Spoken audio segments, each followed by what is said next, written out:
नमस्कार दोस्तों, स्वागत है आपका मेरे भक्ति धारा धार्मिक चैनल में। आज सुनते हैं 16 सोमवार की व्रत कथा। मृत्युलोक में भ्रमण करने की इच्छा करके एक समय श्री भगवान महादेव जी माता पार्वती जी के साथ पधारे।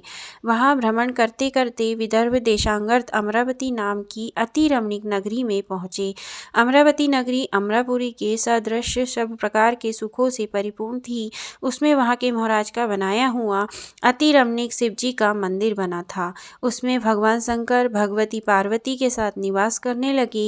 एक समय माता पार्वती भगवान भोलेनाथ को प्रसन्न देख के मनोविनोद करने की इच्छा से बोली, हे महाराज, आज तो हम तुम दोनों चौसर खेलेंगे। शिवजी ने प्राण प्रिया की बात को मान लिया और चौसर खेलने लगे। उस समय इस स्थान पर मंदिर का पुजारी ब्राह्मण मंदिर में पूजा करने को आया। माताजी ने ब्राह्मण से प्रश्न किया कि पुजारी जी बताओ, इस बाजी में दोनों में से किसकी जीत होगी। ब्राह्मण बिना विचारे ही शीघ्र बोल उठा कि महादेव जी की जीत होगी। थोड़ी देर में बाजी समाप्त हो गई और पार्वती जी की विजय हुई। अब तो पार्वती जी ब्राह्मण को झूठ बोलने के अपराध में श्राप देने को उद्धत हो गई। महादेव जी ने पार्वती जी को बहुत समझाया, परंतु उन्होंने ब्राह्मण को कोढ़ी होने का श्राप दे दिया। कुछ समय बाद पार्वती जी के श्रापवश पुजारी के शरीर में कोढ़ पैदा हो गया। इस कारण पुजारी अनेक प्रकार से दुखी रहने लगा। इसी तरह के कष्ट भोगते हुए जब बहुत दिन हो गए तो देवलोक की अप्सराएं शिवजी की पूजा करने उसी मंदिर में पधारी और पुजारी के कोढ़ के कष्ट को देख बड़े दया भाव से उससे रोगी होने का कारण पूछने लगी। पुजारी ने निसंकोच सब बातें उनसे कह दी। वे अप्सराएं बोली, पुजारी, अब तुम अधिक दुखी मत होना, भगवान शिवजी तुम्हारे कष्ट को दूर कर देंगे। तुम सब बातों में श्रेष्ठ 16 सोमवार का व्रत भक्ति भाव से किया करो। पुजारी जी अप्सराओं से हाथ जोड़कर विनम्र भाव से 16 सोमवार व्रत की विधि पूछने लगा। अप्सराएं बोली, जिस दिन सोमवार हो उस दिन भक्ति के साथ व्रत करें, स्वच्छ वस्त्र पहनो, संध्या व उपासना के बाद आधा सेर गेहूं का आटा लें, उसके 3 अंग बनावो और घी गुड़ दीप नैवेद्य अक्षत पुष्पादि के द्वारा प्रदोष काल में भगवान शंकर का विधि से पूजन करें। तत्पश्चात 3 अंगों में से एक शिवजी को अर्पण करें, बाकी 2 शिवजी का प्रसाद समझकर उपस्थित जनों में बांट दें और आप भी प्रसाद पावें। इस विधि से 16 सोमवार व्रत करें। तत्पश्चात 17वें सोमवार के दिन पाव सेर पवित्र गेहूँ के आटे की बाटी बनावे, उसमें घी और गुड़ मिलाकर चूरमा बनावे और शिवजी को भोग लगाकर उपस्थित भक्तों में बांटे। इसके बाद आप स्वकुटुंब प्रसाद लें तो भगवान शिवजी की कृपा से उसके सभी मनोरथ पूर्ण हो जाते हैं। ऐसा कहकर अप्सराएं चली गई। ब्राह्मण ने यथाविधि 16 सोमवार व्रत किया तथा भगवान शिव की कृपा से रोग मुक्त होकर आनंद से रहने लगा। कुछ दिन बाद जब फिर शिवजी और पार्वती जी उस मंदिर में पधारे, तब ब्राह्मण को निरोग देख पार्वती जी ने ब्राह्मण से रोग मुक्त होने का कारण पूछा तो ब्राह्मण ने 16 सोमवार व्रत की कथा कह सुनाई। तब पार्वती जी अति प्रसन्न हो गई। ब्राह्मण से व्रत की विधि पूछकर स्वयं व्रत करने को तैयार हुई। व्रत करने के बाद उनकी मनोकामना पूर्ण हुई तथा उनके रूठे पुत्र स्वामी कार्तिकेय स्वयं माता के आज्ञाकारी हुए। परंतु कार्तिकेय जी को अपने यह विचार परिवर्तन का रहस्य जानने की इच्छा हुई और माता से बोले, हे माता जी, आपने ऐसा कौन सा उपाय किया जिससे मेरा मन आपकी ओर आकर्षित हुआ। तब पार्वती जी ने वही 16 सोमवार व्रत कथा उनको सुनाई। स्वामी कार्तिकेय जी बोले कि इस व्रत को मैं भी करूँगा, क्योंकि मेरा प्रिय मित्र ब्राह्मण बहुत दुखी दिल से परदेश गया है।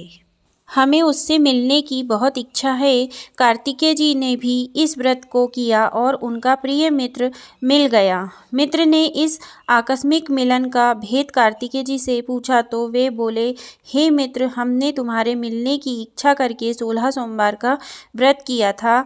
अब तो ब्राह्मण मित्र को भी अपने विवाह की बड़ी इच्छा हुई। कार्तिकेय जी से व्रत की विधि पूछी और यथाविधि व्रत किया। व्रत के प्रभाव से जब वह किसी कार्यवश विदेश गया तो वहाँ राजा की लड़की का स्वयंवर था। राजा ने प्रण किया था कि जिस राजकुमार के गले में सब प्रकार श्रृंगारित हथनी माला डालेगी, मैं उसी के साथ अपनी प्यारी पुत्री का विवाह करवा दूंगा।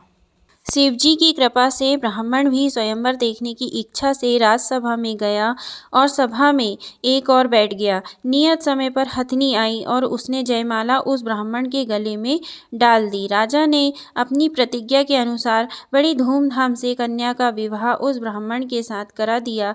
राजा ने ब्राह्मण को बहुत सा धन और सम्मान देकर संतुष्ट किया। ब्राह्मण सुंदर राजकन्या पाकर सुख से जीवन व्यतीत करने लगा। एक दिन राजकन्या ने अपने पति से प्रश्न किया, हे प्राणनाथ, आपने ऐसा कौन सा भारी पुण्य किया था जिसके प्रभाव से हथनी ने सब राजकुमारों को छोड़कर आपको वरण किया? ब्राह्मण बोला, हे प्राण प्रिय, मैंने अपने मित्र कार्तिकी जी के कथनानुसार 16 सोमवार का व्रत किया था, जिसके प्रभाव से मुझे तुम जैसी स्वरूपवान पत्नी की प्राप्ति हुई है। व्रत की महिमा को सुनकर राजकन्या को बड़ा आश्चर्य हुआ और वह भी पुत्र की कामना करके व्रत करने लगी। शिवजी की दया से उसके गर्भ से एक अति सुंदर, सुशील, धर्मात्मा और विद्वान पुत्र उत्पन्न हुआ। माता पिता दोनों उस देवपुत्र को पाकर अति प्रसन्न हुए और उसका पालन पोषण भली प्रकार से करने लगे। जब पुत्र समझदार हुआ तो एक दिन अपनी माता से प्रश्न किया, हे माँ, तुमने कौन सा ऐसा व्रत एवं तप किया है जो मेरे जैसा पुत्र तुम्हारे गर्भ से उत्पन्न हुआ? माता ने पुत्र का प्रबल मनोरथ जान करके अपने किए हुए 16 सोमवार व्रत को विधि के सहित पुत्र को बताया। पुत्र ने सब तरह के मनोरथ पूर्ण करने वाले व्रत को सुना तो वह भी इस व्रत का राज्य अधिकारी पाने की इच्छा से हर सोमवार को यथाविधि करने लगा। तो एक दिन एक देश के वृद्ध राजा के दूतों ने उसको राजकन्या के लिए वरण किया। राजा ने अपनी पुत्री का विवाह ऐसे सर्वगुण संपन्न ब्राह्मण युवक के साथ करके बड़ा सुख प्राप्त किया। वृद्ध राजा के दिवंगत हो जाने पर इसी ब्राह्मण बालक को गद्दी पर बिठाया गया। क्योंकि दिवंगत राजा के कोई पुत्र नहीं थे, राज्य का उत्तराधिकारी होकर भी वह ब्राह्मण पुत्र अपने 16 सोमवार के व्रत को करता रहा। जब 17वां सोमवार आया तो विप्र ने अपनी प्रियतमा से सब पूजा सामग्री लेकर शिव पूजा के लिए 15 शिवालय में चलने को कहा, परंतु प्रियतमा ने उसकी आज्ञा की परवाह न की। दास दासियों के द्वारा सब सामग्री शिवालय में भिजवा दी और आप नहीं गई।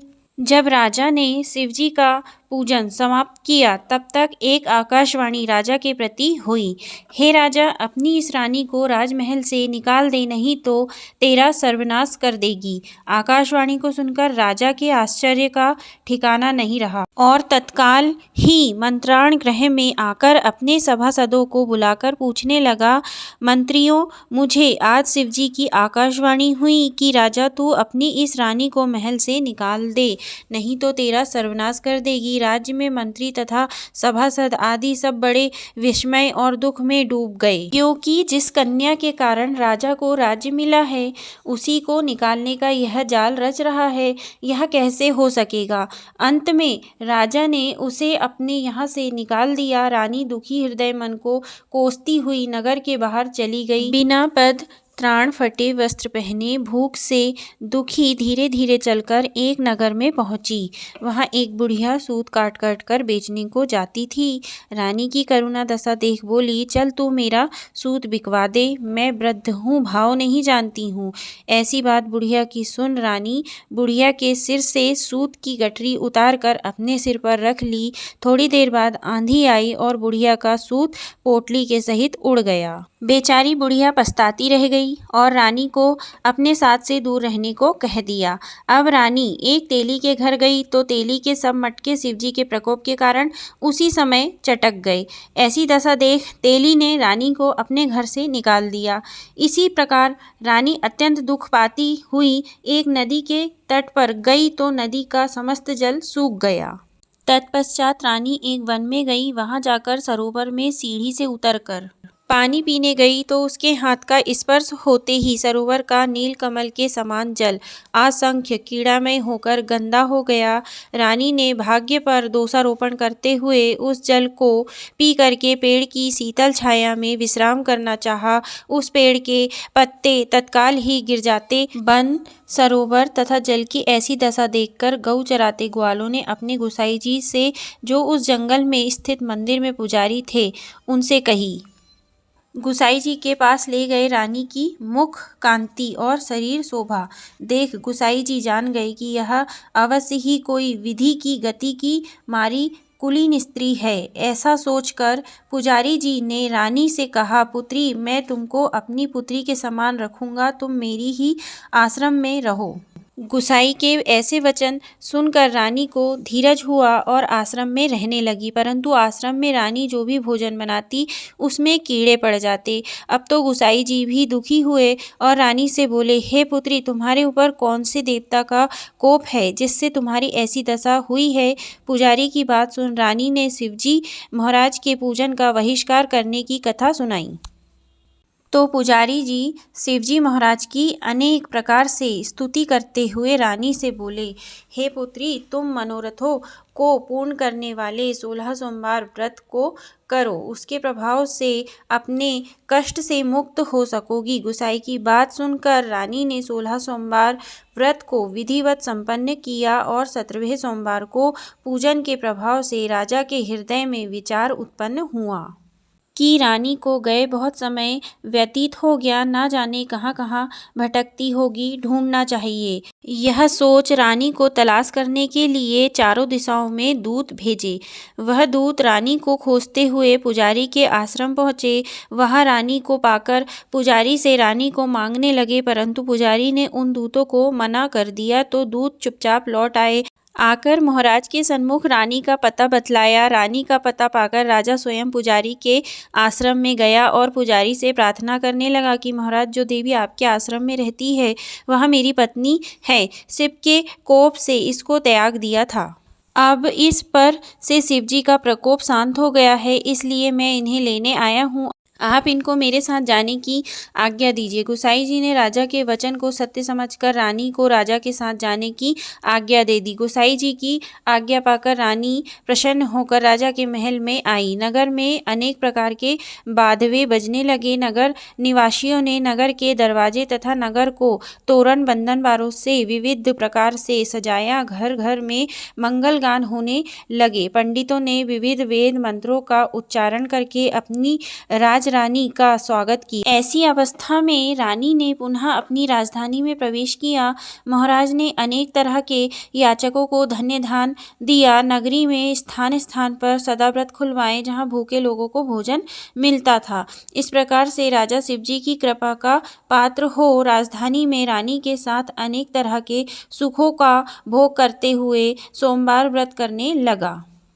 विधिवत शिव पूजन करते हुए इस लोक में अनेक सुखों को भोगने के पश्चात शिवपुरी को पधारे। ऐसे ही जो मनुष्य मन, वचन और कर्म द्वारा भक्ति सहित 16 सोमवार का व्रत, पूजन इत्यादि विधिवत करता है, वह इस लोक में समस्त सुखों को भोग कर अंत में शिवपुरी को प्राप्त होता है।